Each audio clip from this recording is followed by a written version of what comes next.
تو انسان کی سوچ کہاں ہے یہ آپ سب جانتے ہیں. ہماری سوچ کیا ہے کہ میں کسی کو تنقید کر لوں, کسی کو نیچا دکھا لوں, کسی کو یہ دکھا لوں جی آج میرے پاس 1.5 کروڑ ہے, 2 کروڑ ہے, ملینز بتاتے ہیں. کوشش کریں یہ اس مال دولت سے ہٹ کے اپنے ایمان کی طرف آئیں. بلیو کریں ایمان کی طرف آئیں گے نا, سب سے بڑی دولت جو ہے ہماری ایمان کی ہے. تو انشاءاللہ ایمان کی دولت بڑھ چڑھ کر بتایا کریں. کچھ علماء یہ بھی بتاتے ہیں کچھ عبادات ہوتی ہیں وہ چھپانی بھی پڑتی ہیں. کھل کے بتایا کریں بھائی جان آج ہم نے 5 نمازیں پڑھی ہیں, آج ہم نے اس بھائی جان کا دل جیتا ہے, آج ہم نے ان 2 بھائیوں کی آپس میں صلح کروائی ہے. اس طرح کے معاملات جو ہیں جس میں مساوی میانہ روی اخلاقیات میں فائدہ آئے گا انشاءاللہ. اس طرح کریں گے نا انشاءاللہ ہم انشاءاللہ ماشاءاللہ. مشکل نہیں ہے ایسا, فائدہ ہی فائدہ ہے, نقصان نہیں ہے. مزار جائیں گے وہاں پہ سلام پیش کریں گے, فاتحہ خوانی ہوگی. مسجد بھی ہے وہاں پہ مسجد کے 2 نفل پڑھیں گے انشاءاللہ. اس کے ساتھ ہی ان کے پرانے گھر ہیں, ایک کنواں ہے جہاں پہ وہ تدریس کرتے تھے, لکھا کرتے تھے حدیث وغیرہ. یہ اتنا بڑا کام ہے کہ یہ ہر کسی کو نہیں آیا. حضرت عبداللہ بن عباس رسول کریم صلی اللہ علیہ وسلم سے جو الفاظات بیان ہوئے, ترتیب ہوئی, وہ نوٹ کر کے لکھتے گئے. جو آج تک ہمارے پاس پہنچا ہے یہ ان کا بھی فیضان ہے. تو انشاءاللہ فیضان عبداللہ بن عباس جاری رہے گا انشاءاللہ. اور طائف کی ایک اور مشہور بات ہے, میں زیادہ تر مائک پہ نہیں بتاتا, کہ ظلم کی ایک داستان بھی ہے.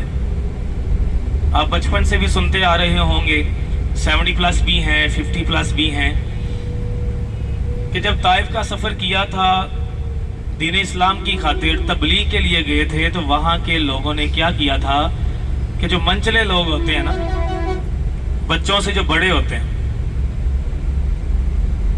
ان کو پیچھے لگا دیا تھا, بتا دیا تھا کہ یہ معاذ اللہ میں اس طرح کے الفاظات نہیں دہرانا چاہتا. تو انہوں نے کیا کیا کہ پتھراؤ کیا. لیکن دین اسلام کی خاطر, اللہ کے دین کی خاطر میرے نبی اکرم صلی اللہ علیہ وسلم بتانے گئے کہ اللہ ایک ہی ہے. لوگ بتوں کی پوجا کرتے تھے, کتابوں میں آتا ہے 360 بت بنائے تھے. ایک بت ان کا یہ تھا کہ یہ سورج نکالتا ہے, ایک چاند کا مالک ہے, ایک پانی کا مالک ہے. اس طرح کے کرتے کراتے یہ انہوں نے خدا بنائے ہوئے تھے معاذ اللہ. اللہ تو ایک ہے نا جی, سب کو پتا ہے نا جی, یہ ہمارا ایمان ہے, توحید ہے. تبلیغ کے لیے جب گئے تو وہاں کے لوگوں نے کہا کہ کہاں 360 خدا, اور یہ کہتے ہیں ایک خدا. ان کی عقل میں یہ بات نہیں آئی. انہوں نے کیا کیا, پتھراؤ کیا. اتنا پتھراؤ کیا کہ رسول کریم صلی اللہ علیہ وآلہ وسلم لہو لہان ہو گئے. اتنا خون بہا کہ جو نیچے نالین پاک تھیں وہ بھی خون سے تر ہو گئی تھی. میں مزید اور نہیں بتانا چاہتا, اشارہ ہی کافی ہے. اگر ایک فنگر سے تھوڑا سا خون نکل جائے نا تو آپ کو تکلیف ہوتی ہے نا, لیکن جب وہ پتھر کہاں کہاں لگے ہوں گے, سر پہ, بازوؤں پہ, کمر پہ, کہیں بھی, تو وہ درد کو محسوس کریے کہ وہ کیا درد ہوگی. اور خون نکل رہا ہوگا, نالین پاک, جوتی وغیرہ, یہ خون سے جو تر ہو جائے, گیلی ہو جائے, وہ کیا عالم ہوگا. تو تب کیا ہوا, اللہ تعالیٰ تو سب جانتا ہے. فوراً بھیجا کس کو, حضرت جبرائیل علیہ السلام کو. فرمایا میری محبوب کی جو کنڈیشن ہے ان سے پوچھو کہ ان کی رضا کیا ہے, کیا ہونا چاہیے. آئے, فرمایا کہ آپ کا رب سلام پیش کرتا ہے. سلام کے بعد فرمایا کہ یا رسول اللہ صلی اللہ علیہ وسلم آپ کی رضا کیا ہے. اگر آپ حکم دیں میں اس وادی کو, یہ 2 پہاڑ کے درمیان جو وادی ہے جنہوں نے ظلم ڈھائے, ان کو میں نیست و نابود کر دوں. یہ 2 پہاڑوں کو آپس میں ملا دوں, اس بستی کو آسمان پہ اٹھا کے زمین پہ پٹک دوں. لیکن میرے نبی پاک صلی اللہ علیہ وسلم نے ایسا کرنے سے منع کر دیا اور فرمایا کہ اے جبریل، ان لوگوں کا قصور نہیں ہے، یہ مجھے جانتے ہی نہیں ہے، اگر یہ مجھے جانتے تو یہ ایسا نہ کرتے، اور مجھے ان کی نسلوں میں دین اسلام کی لہر نظر آتی ہے، یہاں سے دین اسلام پھیلے گا۔ تو الحمدللہ طائف کے لیے بھی دعا کی، یہ بہت بڑا سبق ہے ہمارے لیے، بلیو کریں۔ آج ہمیں آنکھیں اٹھا کے دیکھیں تو آپ بلیو کریں اس کے خاندان کو ختم کرنے کی کوشش کرتے ہیں۔ پتھر کھانا تو سنت ہے، لیکن وہی پتھر اٹھا کے واپس مارنا سنت مبارکہ نہیں ہے۔ اس سے کیا پہلو نکلتا ہے کہ جواب دینا مناسب نہیں۔ دین اسلام کی خاطر بہت قربانیاں دیں، صحابہ کرام نے دیں، سب سے بڑھ کر ہمارے رسول کریم صلی اللہ علیہ وسلم نے دیں۔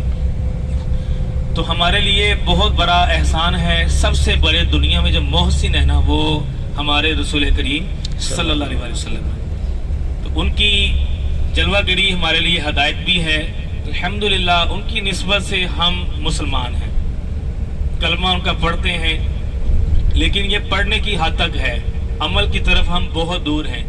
ہم انشاءاللہ عز و جل ایک عزم بنائیں کہ مکہ اور مدینہ کی شہر کو بیچ میں لاتے ہوئے، ان کو گواہ بناتے ہوئے در و دیوار کو یہ عزم کریں کہ انشاءاللہ آئندہ جتنی بھی زندگی ہوگی ہم شریعت پر چلیں گے انشاءاللہ عز و جل۔ بات جہاں یہ معاملہ پیش آیا پتھراؤ والا، اس زخمی حالت میں جب آپ کو پتا ہے کہ جب زخم آتے ہیں درد ہوتی ہے نا، فیلنگ ہوتی ہے، تو وہاں پہ جب زخم آئے تو رسول کریم صلی اللہ علیہ وسلم نے ایک جگہ ٹیک لگائی تھی زخموں میں، وہ ایک پتھر تھا، ادھر بیٹھ کے ٹیک لگائی۔ وہ پتھر مبارک بھی آپ دیکھیں گے، آج بھی ادھر کے رہنے والے لوگ کہتے ہیں کہ ادھر بھی آج خون کے نشانات ہیں۔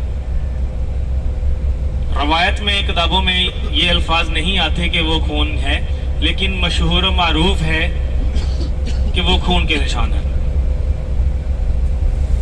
جب دوبارہ آئے ادھر نماز ادا فرما رہے تھے، 2 بار آئے تھے طائف میں۔ ایک بار نماز ادا فرما رہے تھے، کفار نے کہا کہ یہ جیتا جا رہا ہے، جو اس کا سامنا کرتا ہے وہ اسی کا ہو جاتا ہے۔ کچھ کفار تھے، ظاہر ہے وہ 360 بت کیسے چھوڑتے، عرصہ دراز سے صدیوں سے لوگ بتوں کی پوجا کرتے آ رہے تھے، خدا بنائے ہوئے تھے، تو ان کا اچانک ایک پہ آنا، ایک خدا کی طرف آنا بہت مشکل تھا۔ انہوں نے کہا کہ یہ ترقی کرتا جا رہا ہے، معاذ اللہ، اب یہ اشاروں کے ساتھ کیا کر رہا ہے، رکوع کر رہا ہے، سجدہ کر رہا ہے، اور یہ سائڈوں میں دیکھتا بھی نہیں ہے، جسے ہم نماز کی حالت کہتے ہیں۔ تو نماز ادا فرما رہے تھے، کفار نے کہا کہ آج ہی معاذ اللہ وقت ہے کہ ان کو کچل دیا جائے۔ بعض باتوں میں 2 پتھر آتے ہیں، بعض میں 1 بھی کہا جاتا ہے۔ وہ اوپر سے پتھر گرانا چاہا پہاڑ سے، تقریباً وہ 10 سے 12 فٹ کا ہے، زیادہ بھی ہو سکتا ہے، میں اپنے اندازے سے بتا رہا ہوں کیونکہ ہم نے اپنی آنکھوں سے دیکھا ہے۔ وہ 14 فٹ بھی ہو سکتا ہے، اونچائی پہ ہے نا تو لگتا ہے ایسے جیسے 8-10 فٹ کا ہے، لیکن تھوڑا بڑا سائز ہے۔ وہ گرانا چاہا، جیسے ہی گرانا چاہا تو اس میں کیا ہوا، نبی پاک صلی اللہ علیہ وسلم کے گمان خیال آیا کہ اگر یہ اللہ کی مرضی سے آ رہا ہے تو آ جائے، اگر کفار کی مرضی سے آ رہا ہے تو رک جائے۔ لیکن اس میں ظاہری جو تھی کفار کی مرضی شامل تھی، تو وہ کیا ہوا کہ وہ اللہ کے حکم سے، اللہ کی عنایت سے، رسول کریم صلی اللہ علیہ وسلم کی نگاہوں سے جب نگاہیں ادھر پڑی، جب آپ کو پتہ ہے کہ بھاری چیز جب ٹریول کرتی ہے تو یہ اثر رکھتی ہے، جنبش رکھتی ہے، آواز رکھتی ہے، وزن رکھتی ہے، تو فیل ہو جاتا ہے۔ تو جب رسول کریم صلی اللہ علیہ وسلم نے دیکھا تو اس میں فرمایا کہ اگر کفار کی مرضی سے آ رہا ہے تو رک جا۔ وہ پتھر آج بھی رکا ہوا ہے، کتنی صدیاں گزر گئیں، وہ پتھر آج بھی رکا ہوا ہے۔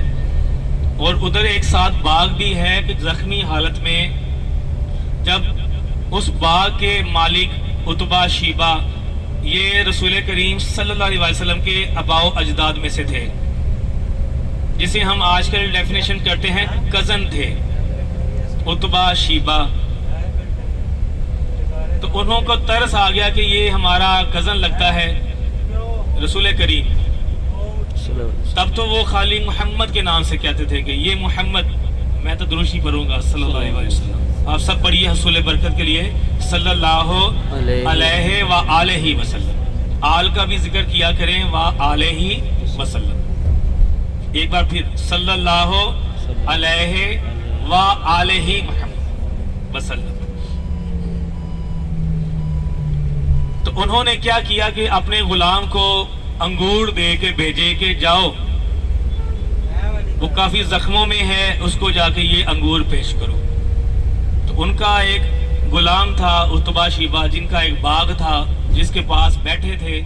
اس باغ کے انگور اپنے غلام کے ہاتھ میں نبی پاک کو بھیجے کہ جاؤ وہ تناول کر لیں، کھا لیں، کچھ فربہ ہو جائے. تو وہ غلام تھا عداس، اس کا مذہب تو عیسائی تھا. تو وہ جب انگور لے کے گئے رسول پاک کی بارگاہ میں تو ان سے کچھ مکالمہ ہوا، باتیں ہوئیں. انہوں نے فرمایا کہ آپ ایسے کیوں کہتے ہیں کہ ان کے 360 خدا ہیں ادھر عرب ممالک میں، آپ کہتے ہیں کہ صرف ایک خدا ہے، ایسا کیوں؟ کافی باتیں ہوئیں، کافی لمبی چوڑی باتیں ہیں. جامعہ یہ بک میں کافی بڑا منظر ہے، لکھا ہوا ہے، عکس کیا ہوا ہے. جب یہ بتایا انہوں نے کہا بسم اللہ الرحمن الرحیم. تو جب یہ الفاظ سننے تھے تو جو وہ عداس تھا نا، عین سے شروع ہوتا ہے نام، عین دال الف سین، عداس. بعد میں وہ صحابی ہو گئے تھے. حضرت عداس نے پوچھا کہ آپ نے یہ بسم اللہ الرحمن الرحیم پڑھا ہے، یہ اللہ کا نام آپ نے کہاں سے لیا؟ یہ کون ہے؟ بسم اللہ جانتے نا مطلب کیا ہے؟ سب سے بڑا،